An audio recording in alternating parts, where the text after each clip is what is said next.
ఏపీలో కురుస్తున్న అకాల వర్షాలతో రైతులకు తీవ్ర నష్టం వాటిల్లిందని మంత్రి కొట్ట సత్యనారాయణ అన్నారు.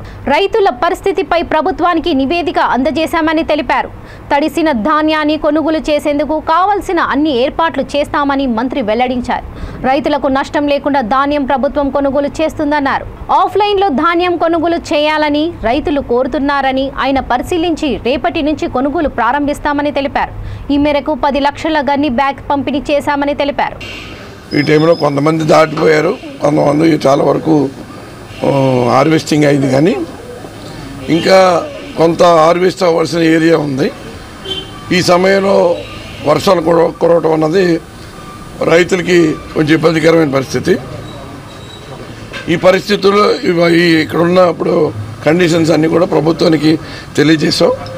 సానుకూలంగా రైతుకు నష్టం జరగకుండా ఈ కొంచెం తడిసిన ధాన్యాన్ని ఏ ఇబ్బంది లేకుండా దాన్ని తీసుకోవడానికి పారామీటర్స్ కొంత ఏదైనా ఇంతకుముందు అయితే ఎలా చేసామో దాన్ని దృష్టిలో పెట్టుకుని రైతుకి నష్టం రాకుండా చూసే ఏర్పాట్లు చేస్తున్నాం. దాని మీద కలెక్టర్ గారు ఇప్పుడు మాట్లాడి ఇది ఆన్లైన్లో ఇప్పుడు వరకు ప్యాడీ ప్రొక్యూర్మెంట్ జరుగుతూ ఉంది.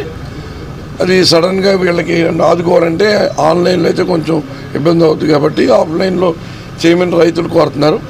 దీని మీద క్లారిఫికేషన్ తీసుకుని సాయంత్రం కల్లా ఒక నిర్ణయం తీసుకుని రేపటి నుంచి రైతుల దగ్గర ఉన్న ధాన్యాలన్నీ కూడా సేకరించే కార్యక్రమం చేపడతాం. దీనికి సంబంధించి డిఆర్సీ మీటింగ్లో చాలా క్లారిటీగా చెప్పడం జరిగింది. ఎందుకంటే ఒకసారి ఆర్బీకేలో రైతు ధాన్యాన్ని అక్కడున్న ఎవరైతే మనం నోడల్ ఆఫీసర్ కింద ఒక విఆర్ఓని వేసామో ఆ నోడల్ ఆఫీసర్ ఉన్న విఆర్ఓ రిసీట్ ఇచ్చిన తర్వాత రైతు దగ్గర 100 బస్తాలో 200 బస్తాలో 300 బస్తాలో కొన్నట్టుగా రిసీట్ రాసి ఇచ్చిన తర్వాత ఆ రైతు ఆ ధాన్యాన్ని మిల్లు వరకు చేర్చవలసిన బాధ్యత రైతుది కాదు.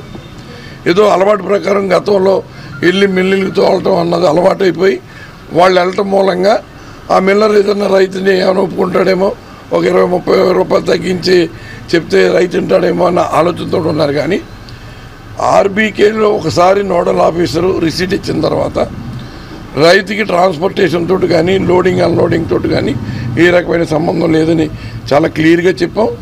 మిల్లర్కి రైతుకి మధ్యలో ఏ సంభాషణ ఏముండదు. మిల్లరు గవర్నమెంట్ వరకు మధ్యలో చూస్తారు, కానీ అది రైతులకి ఏ రకంగా కూడా నష్టం జరగకూడదని నిర్ణయించడం జరిగింది. గన్నీ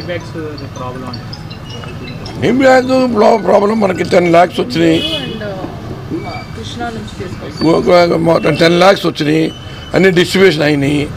ఇప్పుడు ఇంకా మనకి కావాలని రైతులు అడుగుతున్నారు. ఎందుకంటే ఈ సంవత్సరం క్రాప్ ఈల్డింగ్ కూడా బాగుంది. దాని మీద దృష్టిలో పెట్టుకుని గుంటూరు, కృష్ణా జిల్లాల నుంచి కూడా మన సివిల్ సప్లైస్ నుంచి గన్ని తెప్పించి ఏర్పాటు చేస్తున్నాం. ఇవాళ సాయంత్రానికి కొంత కన్సైన్మెంట్ ఈ సాయంత్రానికి చేరవచ్చు రైతులకు రేపు.